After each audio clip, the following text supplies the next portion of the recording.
Vote हमारा fundamental right है। पहले तो अगर हम किसी चीज़ पे वोट करेंगे तो पहला मुद्दा हमारा ये होगा कि हमारे यहाँ पे एम्प्लॉयमेंट जनरेशन होनी चाहिए। मुझे नहीं लग रहा है कि डेवलपमेंट से कुछ होगा जब तक हमारा यूथ एजुकेटेड ना हो। जॉब्स की ज़रूरत है, मतलब कंस्ट्रक्शन की ज़रूरत है, रोड्स की ज़रूरत होती है, वो सारी क्वालिटियाँ एक लीडर में होनी चाहिए। यहाँ पे पढ़े लिखे बच्चे ज़्यादा बहुत ज़्यादा, उनको काम ही नहीं मिलता तो वो सीधा ड्रग्स करते हैं। हमारे कश्मीर में क्या होता है ना कि हम फुली डिपेंड होते हैं गवर्नमेंट जॉब्स के लिए।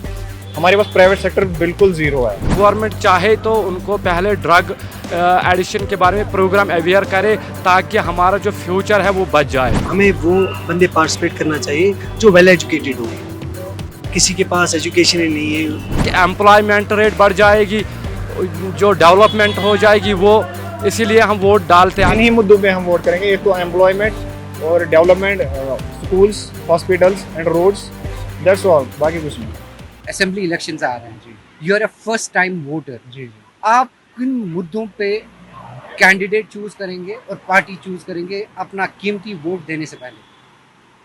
मैं एक तो हमारे कश्मीर में बहुत अनएम्प्लॉयड यूथ है, जैसे कि हम रिसेंटली देख रहे हैं कि कुछ वीडियोस वगैरह वायरल हुए थे सोशल मीडिया पे। पीएचडी स्कॉलर्स कुछ ड्राई फ्रूट्स वगैरह बेच रहे थे, जो कि पूरे कश्मीर ने देखा। मैं ये चाहता हूँ कि पहले तो अगर हम किसी चीज़ पे वोट करेंगे तो पहला मुद्दा हमारा ये होगा कि हमारे यहाँ पे एम्प्लॉयमेंट जनरेशन होनी चाहिए। अगर गवर्नमेंट में नहीं तो एटलीस्ट प्राइवेट सेक्टर इतना डेवलप होना चाहिए जो यूथ को सपोर्ट कर सके, ताकि जो हमारे पढ़े लिखे भाई है वो कहीं ना कहीं पे सेटल हो जाए, चाहे प्राइवेट सेक्टर में हो या गवर्नमेंट सेक्टर में। हमारे कश्मीर में क्या होता है ना कि हम फुली डिपेंड होते हैं गवर्नमेंट जॉब्स के लिए। हमारे पास प्राइवेट सेक्टर बिल्कुल ज़ीरो है, और अगर हम यहाँ पे प्राइवेट सेक्टर में जाते भी हैं इंटरव्यू के लिए तो वहाँ पे सैलरी उतनी नहीं मिलती है जो कि एक डिजर्विंग कैंडिडेट को मिलनी चाहिए। अगर कोई किसी में काबिलियत है, यहाँ पे तो हमारे पास यूथ बहुत टैलेंटेड है, मगर हमारे पास वो अपॉर्चुनिटी नहीं है कि हम अपने टैलेंट को यूटिलाइज कर पाए। पहला तो यही होगा। दूसरा कि हमारे यहाँ पे डेवलपमेंट्स होनी चाहिए। अभी भी बहुत सारी कुछ जगह है जो अंडर डेवलप्ड है। कि मैं एक रिसेंटली एक पोस्ट देख रहा था, आई थिंक शायद गुरेज साइड का कोई था, वहाँ पे उन बेचारों को अभी तक इलेक्ट्रिसिटी नहीं थी। तो ऐसी ऐसी जगह जो पिछड़े हुए लोग हैं उनको हमें जुड़ाना है सिटी के साथ। वहाँ पे रोड कनेक्टिविटी अच्छी होनी चाहिए, इलेक्ट्रिसिटी उनकी पहुँचनी चाहिए। मोर ओवर कि वहाँ पे स्कूल्स बनने चाहिए, डेवलपमेंट होनी चाहिए, स्कूल्स, बिल्डिंग, मतलब हॉस्पिटल्स वगैरह वहाँ पे भी। क्योंकि रिसेंटली आई विजिटेड जोजिला, वहाँ पे एक एक्सीडेंट हो गया था, उनको वहाँ से सोनमर्ग आना पड़ा। अगर उस साइड से जोजिला के पार कोई हॉस्पिटल वगैरह होता तो इमरजेंसी में सर्जन्स वगैरह होते तो शायद जाने बच जाती। जब तक वो जोजिला से क्रॉस करके सोनमर्ग आएंगे तब तक हमें मतलब बहुत सारे ऐसे हैं कि उस कम कर जाते हैं, जो इंजरीज बच नहीं पाते हैं वहाँ तक। तो इन्हीं मुद्दों पे हम वोट करेंगे, एक तो एम्प्लॉयमेंट और development, schools, hospitals and roads, that's all, बाकी कुछ नहीं। यहाँ पे जो यूथ है ज़्यादातर ड्रग्स में है, बट हमें पहले रूट का देखना है कि एक यूथ ड्रग कर क्यों रहा है। मेन प्रॉब्लम है कि यहाँ पे आई थिंक मैक्सिमम सारे डिप्रेशन में है। डिप्रेशन की वजह से मैक्सिमम यूथ उस डिप्रेशन से भागने के लिए सेकंड कोई मतलब ऑप्शन देखते हैं, उनके पास सेकंड ऑप्शन है ड्रग्स। तो ये हमें पहले एड्रेस करना है कि यूथ ज़्यादातर ड्रग्स की तरफ क्यों जा रहा है, ना कि ये कि लोग ड्रग्स कर रहे हैं तो रोकना है। पहले हमें रूट का तो पता करना है ना कि ड्रग्स कर क्यों रहे हैं। उसके बाद हम बीमारी देखते हैं किस वजह से, उसके बाद बीमारी का इलाज करते हैं, ना कि बीमारी है इसको कोई रैंडमली डोज दे दो। तो मेन चीज़ ये है कि हमें पहले काज पता करना चाहिए कि यूथ ड्रग्स की तरफ क्यों जा रहा है। Not only boys of the Kashmir, I have seen also girls of the Kashmir which are addicted to drugs. तो पहले गवर्नमेंट को ये पता करना चाहिए कि रूट काज क्या है, उसके बाद हम एड्रेस कर सकते हैं किसी भी प्रॉब्लम को। अगर हम देखेंगे आज के मसाइल में डेवलपमेंट चाहिए। जो बेरोज़गारी है, अनएम्प्लॉयमेंट रेट बढ़ रही है ईयरली, अगर देखा जाए हर मंथली अगर हम देखा जाए जो इनकम एक अनएम्प्लॉय यूथ की होती है वो बहुत ज़्यादा चढ़ रही है। लेकिन अगर हम अब बात करें एम्प्लॉयड की, जो आज इलेक्शन चल रहा है, इनका मैनिफेस्टो यही है कि हम डेवलपमेंट लाएंगे, चेंज लाएंगे। मुझे नहीं लग रहा है कि डेवलपमेंट से कुछ होगा जब तक हमारा यूथ एजुकेटेड ना हो। जब तक हम एजुकेशन सिस्टम चेंज ना करें तब तक हम कुछ भी नहीं कर सकते हैं। और जो इनका मैनिफेस्टो भी है, ये खाली मैंने देखा जो भी सियासी लीडर है, पीडीपी है, एनसी है या और कोई जमात इंडिपेंडेंट है, इनका एक मैनिफेस्टो है चेंज। और अगर उन्हें पता होता है कि चेंज किसके बारे में होती है, कि इलेक्शन में चेंज होती है ना डेवलपमेंट। यूथ में इश्यूज़ है कि पहली जो है वो अनएम्प्लॉयमेंट रेट बढ़ रही है। दूसरा जो है कि जो इलेक्शन के बाद जो मैनिफेस्टो दिया जाता है वो मैनिफेस्टो नहीं जो मैनिफेस्टो होता है पॉलिटिकल लीडर्स में, जो मैनिफेस्टो होता है वो उस पर उतर नहीं सकते हैं बाद में, क्योंकि ये एक वादा करते हैं, एक प्रोमाइस देते हैं लोगों से, हम ये करेंगे वो करेंगे, बाद में ये न आते हैं नए कुछ कर रहे हैं। मैं यही रिक्वेस्ट करूँगा कि जो ड्रग यहाँ पे हुआ है ज़्यादा हुआ है इंक्रीज, क्योंकि मैं साउथ कश्मीर से हूँ, मैंने देखा है कि drug day by day increase ही हो रहा है, कम नहीं हो रहा है। अगर आप देखिए 2016, 2017, 2018 इस सदी में बहुत ड्रग कम था। अब आज जब देख रहे हैं कि जो यूथ एजुकेटेड है, बीटेक करके है, यहाँ की ग्रेजुएट है, एमए बीएड है, ज़्यादातर यूथ वही उसमें इन्वॉल्व है। अगर गवर्नमेंट चाहे तो उनको पहले ड्रग एडिक्शन के बारे में प्रोग्राम अवेयर करे, ताकि हमारा जो फ्यूचर है वो बच जाए। अगर ये पहले as per my views and vision, अगर ये चाहे कि ये पहले अवेयर करे, लोगों को एम्प्लॉयमेंट दे, प्राइवेट सेक्टर इंडस्ट्रीज़ लगाए और बाकी जो चीज़ है जिसकी वजह से इंक्रीज़ के बजाय डिक्रीज़ ही हो जाए, क्योंकि अगर ये और 1-2 साल रही as per my vision and मैं भी एजुकेटेड एक यूथ हूँ, मैंने देखा है कि ये ज़्यादातर इन्वॉल्व इसमें यही यूथ होते हैं।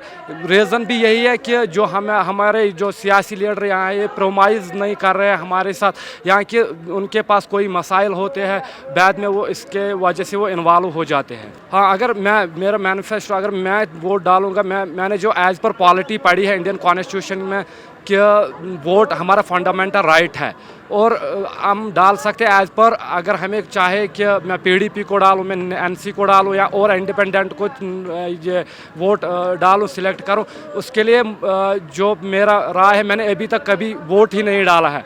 लेकिन अगर हम डालते हैं, हम इस लिहाज से डालते हैं कि एम्प्लॉयमेंट रेट बढ़ जाएगी, जो डेवलपमेंट हो जाएगी वो, इसीलिए हम वोट डालते हैं। अगर बाकी नौजवान भी ऐसे ही समझदार होंगे, जो बाकी एजुकेटेड यूथ है, मैं उनसे भी रिक्वेस्ट कर रहा हूं कि आप उस लीडर को सिलेक्ट कीजिए जो आपके लिए डेवलपमेंट लाए, जो आपके लिए एम्प्लॉयमेंट रेट भी बढ़ाए। आजकल के जो मतलब ये यूथ है वो बहुत पढ़े लिखे हैं, लेकिन उनको जो जॉब नहीं मिल रहा है, इसलिए वो ड्रग्स की तरफ माहिर होते हैं दिन ब दिन। वो इसी तरह ये मतलब हल हो जाए जल्द, जिस तरह उनको अच्छी मतलब ये रहबर मिल जाए, जिससे मतलब इलेक्शन होने वाले उनके लिए जो अच्छा पार्लियामेंट मेंबर होगा वो उनका सारा फुलफिल ठीक करेंगे, अगर वो अच्छा हो, जिसके पास क्वालिटी होनी चाहिए। क्या क्या क्वालिटीज़ होनी चाहिए उस नुमाइंदे में जिसको आप चुनेंगे? आप अगर वोट डालेंगे तो उम्मीदवार में क्या क्या देखेंगे आप, क्या क्वालिटी देखेंगे आप? वही जो यूथ को मतलब ज़रूरत है, उनकी क्वालिटी को पूरा करे, जैसे उनको जॉब्स की ज़रूरत है, मतलब कंस्ट्रक्शन की ज़रूरत है, रोड्स की ज़रूरत होती है, वो सारी क्वालिटियाँ एक लीडर में होनी चाहिए। बासित जी, क्या आप पहली बार असेंबली इंतखाबात में वोट डाल रहे हैं? जी सर। बासित साहब, क्या मसले हैं और क्या मसाइल हैं जिनको लेकर आप वोट करेंगे? अगर आप वोट करेंगे तो आप उम्मीदवार में क्या क्या खूबी देखेंगे? और मैं देखो, फर्स्ट ऑफ ऑल मैं ये कहना चाहता हूँ कि अगर यहाँ पे असेंबली इलेक्शन होने वाला है तो उसमें सिर्फ हमें वो बंदे पार्टिसिपेट करना चाहिए जो वेल एजुकेटेड हो। किसी के पास एजुकेशन नहीं है, किसी के पास एजुकेशन है, तो मैं चाहता हूँ कि जिसके पास एजुकेशन हो वही इस इलेक्शन में आ जाए। अभी तो आए हैं, देखो नेशनल वाले ने भी अपना ग्रुप बनाया है, कांग्रेस वालों ने भी, पीडीडी ऐसे भी ग्रुप बनाए हैं। तो मैं चाहता हूँ कि वो इसमें चुनाव वो करे जो ड्रग्स को ख़त्म करे, जो हमें नौकरी दिलवाए। यूथ की एक्सपेक्टेशन बस यही है कि अगर हम किसी को वोट दें तो हमें कुछ मिलना चाहिए उससे।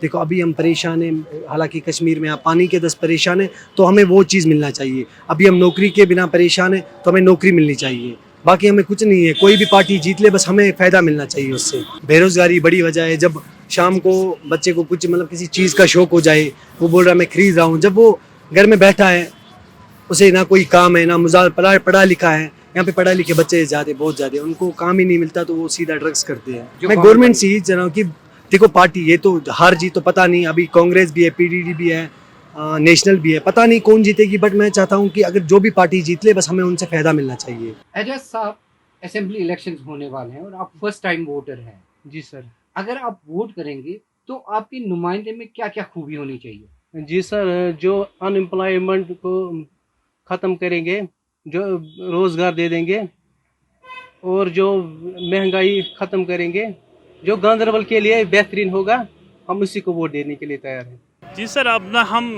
जो इलेक्शंस होते हैं, इलेक्शंस के डेट पर हम यही एक्सपेक्ट करते हैं कि जो नुमाइंदा आएगा हमारे सामने, उसके मैनिफेस्टो में ये रहना चाहिए कि जो यूथ है उनके लिए वो कुछ काम करे।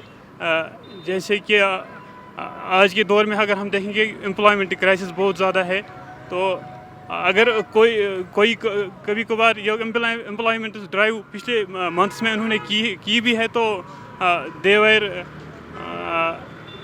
Just I would say there were security issue in them.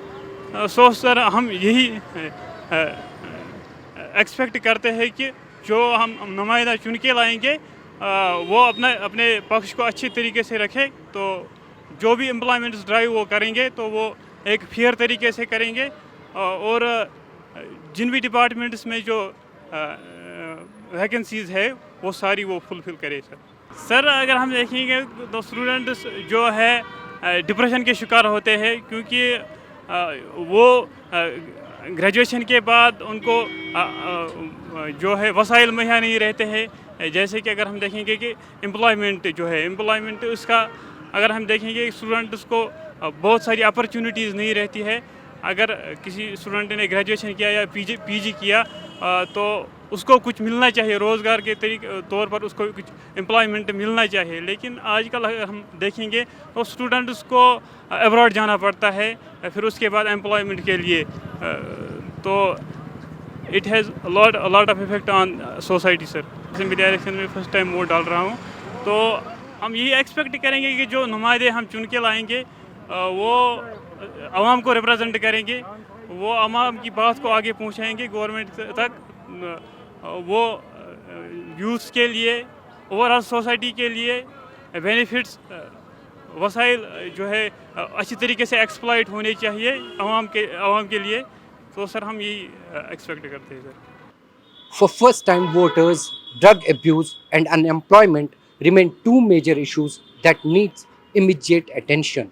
With hope and optimism in their eyes, the young voters are expecting winds of change to blow in Jammu and Kashmir as soon as the Union Territory gets a new government after October 8.